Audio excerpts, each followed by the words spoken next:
Volta aqui ao Fox Sports Rádio e já vamos começar rapidinho. A nação rubro-negra aí, milhões aí de torcedor do Flamengo pelo Brasil inteiro agora, ao vivo, acompanhando a gente aqui no Fox Sports Rádio. E nós já vamos começar o programa com a participação especial e exclusiva do Eduardo Bandeira de Melo, presidente do Flamengo, ao vivo aqui com a gente. Presidente, antes de mais nada, boa tarde e obrigado aí pela tua participação, porque uma coisa aqui a gente tem que sempre ser sincero e falar isso no ar. Na boa ou na ruim, o senhor sempre entrou aqui no ar e sempre deu a cara para bater. Então, antes de mais nada, obrigado, viu, presidente? Por nada, Benja, prazer enorme falar com você, com os amigos da Fox. Eu faço isso porque a recíproca é verdadeira também, né? A Fox, né, é uma organização de credibilidade, né, que pode até atacar a gente de vez em quando, mas nos dá sempre o direito de dar a nossa versão. Ô, presidente, por falar nisso, então eu queria muito ouvir tua versão, porque ontem aqui no nosso programa o pau comeu para variar. E aqui são opiniões, uns querem uma coisa, outros querem outra. E aqui o Flávio Gomes e eu, particularmente, falam, eu acho que o Flamengo tinha que ser punido pelo que aconteceu na quarta, porque teve a parcela de responsabilidade. Veja uma nota agora no G1, agora que eu estou lendo aqui, o Flamengo pediu reforço máximo de segurança 6 dias antes da final da Sul-Americana e diz que o documento mostra que a PM colocou 484 homens na segurança e não 650 como divulgado.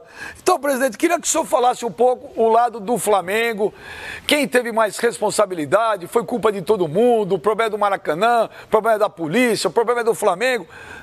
O senhor tem todo o espaço aí, presidente. Bom, Benja, o principal nessa história toda é que a gente consiga fazer com que essa tragédia de quarta-feira nunca mais se repita. Tá? Eu acho até que definir quem são os principais culpados chega até a ser secundário nesse momento, mas é claro que as responsabilidades, né, têm que ser apuradas e os culpados têm que ser punidos exemplarmente. E o que nós colocamos, né, e a imprensa já divulgou e parte, pelo menos, desse dossiê que nós entregamos ontem ao Ministério Público, temos também reunião já marcada com o secretário de Segurança Pública do Rio de Janeiro para quinta-feira, foi para esclarecer as providências que o Flamengo tomou com muita antecedência em relação a essa partida. Essa coisa da invasão do Maracanã foi programada com pelo menos uma semana de antecedência pela internet. Tá? Inclusive o PVC, que é colega de vocês aí da Fox, mostrou no blog dele a convocação, que foi feita lá para o dia 6, dia 7, marcando para o dia 13 a invasão. Alertamos as autoridades policiais para a importância do jogo e para o perigo que ele envolvia. Tinha a questão dos argentinos que estavam no Rio de Janeiro sem ingresso, tinha essa questão da invasão programada nem vou chamar torcidas organizadas, porque para mim isso daí não é torcida nem é organizada, né? E são vândalos, são bandidos, né, que infelizmente estavam usando a camisa do Flamengo, o que me envergonha muito. Tá? E eu acho que talvez a responsabilidade do Flamengo maior, né, tenha sido de permitir que ao longo dos anos esse tipo de gente fosse associada aí ao clube de regata do Flamengo. E para mim a torcida do Flamengo eram uns 50 e tantos mil, né, que estavam pacificamente dentro do Maracanã quando 8 mil invadiram e aí perpetraram toda a espécie de saques e violência. Para mim, a torcida, o torcedor do Flamengo era aquele que estava com a filhinha lá, que quase que foi esmagado na grade, né? Foi o que estava inocentemente tentando comprar, né, o seu refrigerante, o seu cachorro-quente, e quando, de repente, meia dúzia de bandidos empurram, né, esse cidadão, a sua família, e saqueiam, né, o ambulante em questão. Para mim, a torcida do Flamengo foi a que sofreu e a que está sofrendo até agora, né, nem tanto com o empate, né, que nos tirou a Copa Sul-Americana, mas sofrendo vendo a imagem do seu clube associada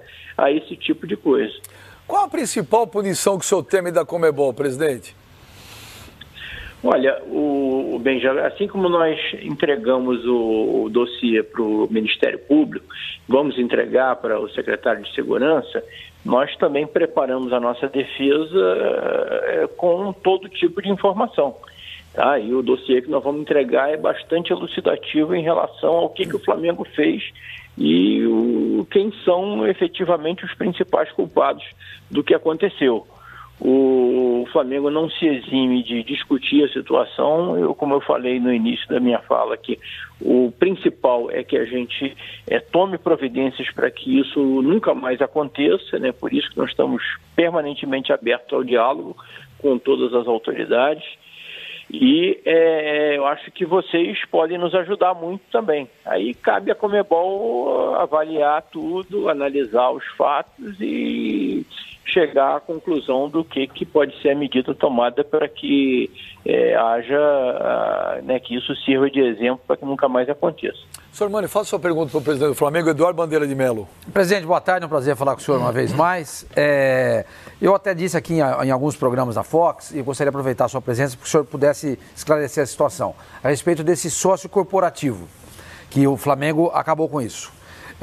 Procede a informação de que esses associados pagam R$10 por mês e têm preferência de compra por setor e saem na frente dos demais que pagam muito mais do que isso para fazer a compra de ingressos em jogos importantes. Por exemplo, tem muita gente que paga uma quantia muito mais elevada, tenta comprar ingresso, por exemplo, para a final contra o Independente e não consegue comprar, porque tem esse privilégio para esse sócio corporativo. Então a pergunta é essa: eles pagam de fato somente R$10, ou pagavam, né, porque o senhor rompeu, R$10 por mês e tinham preferência de compra na frente dos demais associados? Ô, Sormani, ainda bem que você me perguntou isso, porque eu vi outro dia você falando no programa, estava discutindo até com o Vilani, que estava tentando te explicar a situação. Você estava muito zangado. Eu falei, logo o Sormani falando uma coisa dessas, eu ia te chamar para discutir a relação aqui, porque realmente eu achei que não... Que você não foi nada justo, né, tendo falado aquilo tudo sem perguntar ao Flamengo do que se tratava. Tá? Efetivamente, o programa sócio-torcedor corporativo era uma das modalidades, né, do programa de sócio-torcedor do Flamengo, e efetivamente os membros, né, das entidades, né, qualquer instituição que tenha CNPJ pode participar do programa sócio-torcedor corporativo, e cada membro paga R$10. Só que eles não têm o direito de ver os jogos, né, de comprar os ingressos, assim como os outros sócios-torcedores comuns têm. Eles têm a obrigação. Então, um torcedor que faz parte do programa de sócio-torcedor corporativo, ele pode sim, dentro de uma escala de prioridades, comprar o ingresso dele para a final da Taça Sul-Americana. Mas, por outro lado, se tiver Flamengo e Quissamã na quarta-feira à noite com chuva, né, ele tem que ir também. Se não for, ele paga. Tá? Se fosse uma benesse, qualquer instituição que tenha CNPJ poderia se habilitar a participar do programa. A Fox, por exemplo, poderia. Vamos pegar a Fox, eu sei que tenho vários amigos que são rubro-negros dentro da Fox. A Fox poderia se inscrever como sócia torcedora corporativa, que estava lá todos os rubro-negros, lá, Fábio Sormani, Benja e outros. E esses sócios torcedores pagariam essa importância, mas pagariam para todos os jogos. Tá? E o que acontece? Por que só as torcidas organizadas se habilitaram a participar do programa e outras instituições não? Porque as torcidas organizadas tinham interesse em participar de todos os jogos. Tá? Isso era uma coisa transparente, era uma relação comercial que existia entre o Flamengo e essas instituições, tudo contabilizado e auditado, e isso existe desde 2013. Tá? Então, se fosse uma benesse, todo mundo teria participado, era só juntar né, 50 rubro-negros, né, vamos, né, nós somos malandros, somos espertos, em vez de a gente pagar R$40 pelo plano raça ou R$30 pelo plano tradição, a gente junta e vamos pagar 10 pelo sócio corporativo. Só que eles vão pagar 10 num jogo, 10 no outro e tal, isso R$10 como mensalidade do programa. Agora, cada jogo independiente, né, 60 para ver Flamengo e Santos, né, e se tiver Flamengo e Portuguesa de noite, né, eles teriam que pagar também. Ô, Pascoal, mas se não paga, se não vai no jogo, acontece o quê, presidente? Não, ele paga de qualquer maneira. Senão paga ele, o ingresso. Mas ele tem que pagar. Ele tem que, presidente, quer dizer, ele é obrigado a comprar ingresso em todos os jogos, é isso? Isso. E se não comprar, o que acontece? Ele paga de qualquer maneira. Não, mas e se ele não pagar? Se ele não pagar, é isso que eu quero saber. Se ele é desfiliado... Ele é descontado automaticamente no cartão de crédito, alguma coisa assim? Não, ele compra todos. Agora, vamos dizer, o detalhe do detalhe eu não vou poder te dizer. Mas o que caracteriza o sócio-torcedor, o que caracterizava o sócio-torcedor corporativo era a fidelidade, era o fato dele ser da torcida, no caso, ou a instituição, se fosse a Fox, por exemplo, garantir que eles comprarão em todos os jogos aquela quantidade de ingressos, dependendo da instituição, 300, 500, 800 e tal. É isso daí. Tá? Se fosse uma benesse, né, não existiriam os outros sócios torcedores do Flamengo. Todo mundo ia se juntar, né, forma uma associação com um CPF, né, e paga R$10 por mês, só que aí ele vai ter que ir a todos os jogos. Pascoal, faz sua pergunta para o presidente. Passo sim. Presidente, um grande abraço para o senhor, a Pascoal que está falando, boa tarde. Pascoal. Ontem nós discutimos aqui, e muito, né, que existem pontos vulneráveis no estádio do Maracanã e que mereceriam uma atenção mais dedicada, mais apurada por parte da polícia, uma atenção também naquelas catracas. A gente sabe que aquele portão F, o portão 17, são realmente os portões que têm problema no Maracanã. Mas o problema não é do estádio, o problema é do gerenciamento, a entrada das pessoas. Existem pontos vulneráveis no Maracanã, presidente? Olha, Pascoal, dependendo da ameaça que você sofrer, qualquer estádio, né, qualquer casa de espetáculos é vulnerável. Tá? Não existe nenhum quartel inexpugnável se você tiver uma quantidade de pessoas em número maior do que a que existe naquele quartel com intenção de invadir.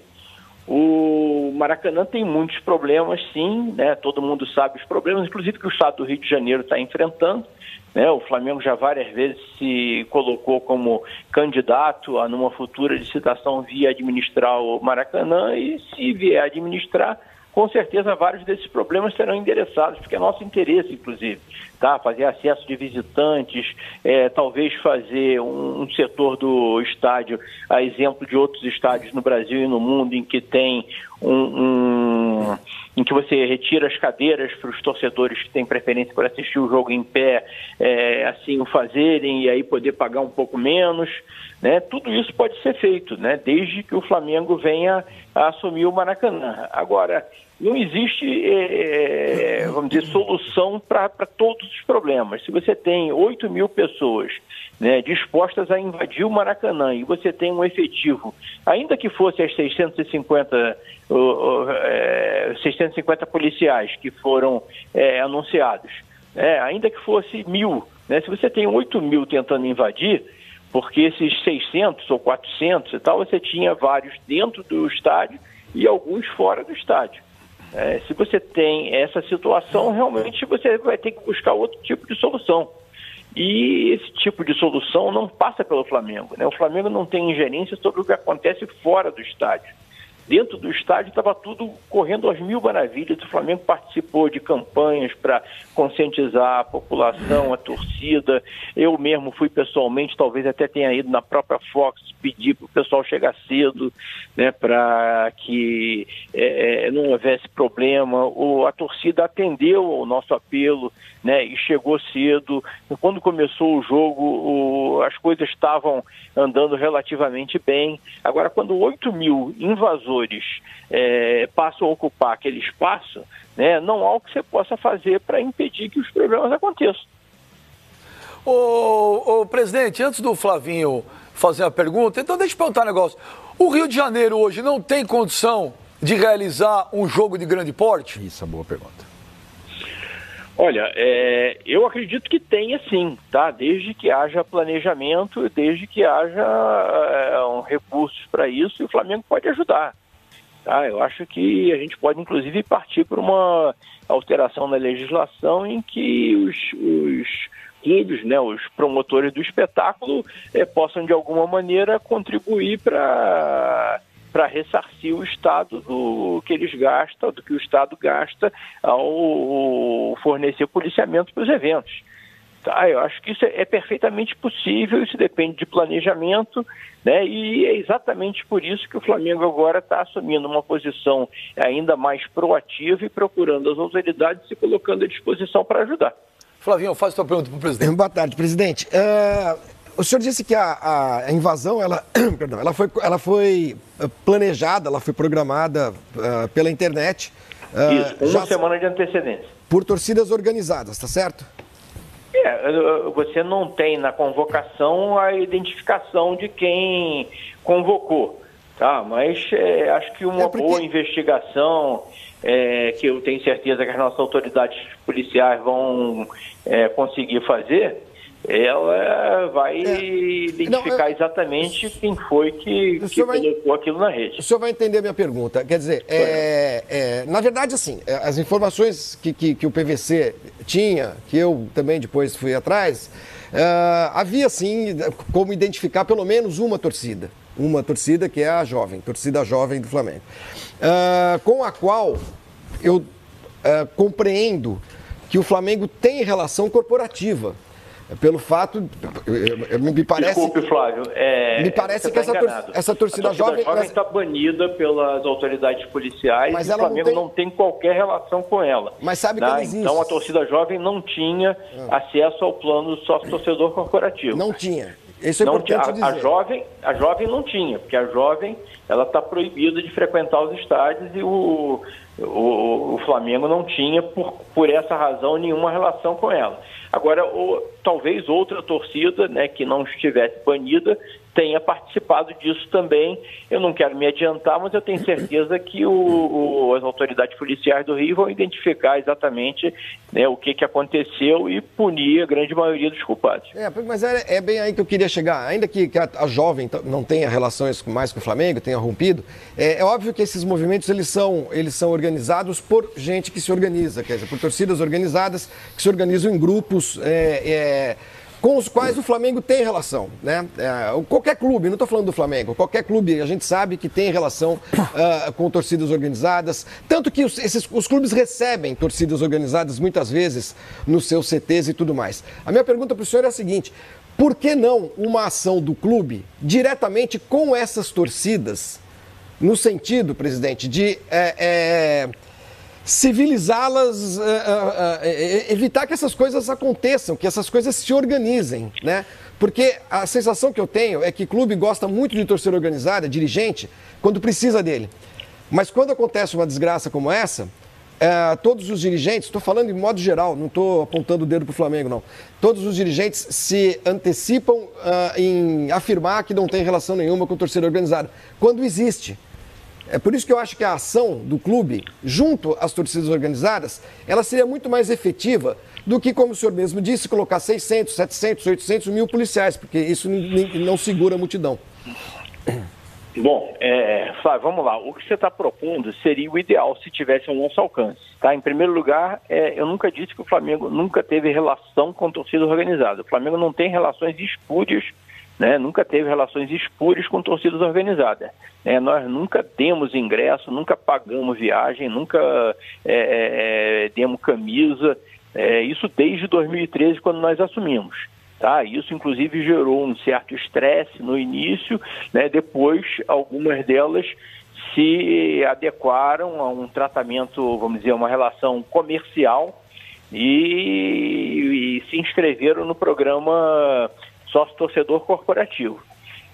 No Flamengo não tem, as torcidas organizadas não têm sala nas instalações do Flamengo, né? Nós não temos pessoas das torcidas organizadas contratadas pelo Flamengo, as torcidas organizadas não participam da administração do Flamengo, então esse tipo de relação não existe. O que o Flamengo buscou fazer foi uma relação comercial, em que, reconhecendo que as torcidas organizadas existem, né, qual seria a melhor maneira de conviver com elas. Até porque, eu sempre disse isso e provavelmente já falei aqui na Fox, eu não tenho nada contra a figura da torcida organizada. Eu sou mais velho do que a grande maioria de vocês aí e vi esse movimento nascer. A torcida organizada, elas eram o segundo espetáculo mais bonito, né, de um jogo de futebol. A melhor coisa é você ver o seu time jogar e depois você ver aqueles cânticos, aquelas palavras de incentivo, né? Era uma coisa maravilhosa e eu vi esse movimento nascer. Infelizmente, ao longo do tempo, essas torcidas organizadas foram sendo absorvidas por maus elementos, né, e passaram, inclusive, a ser instrumento de violência nos estádios, que não existia lá no final dos anos 60, nos anos 70. Eu gostaria muito que a gente pudesse fazer isso que você está propondo e pudesse conscientizar para que as torcidas organizadas voltassem a ser simplesmente um instrumento de incentivo, de apoio ao time, né, como eu vi acontecer. Vários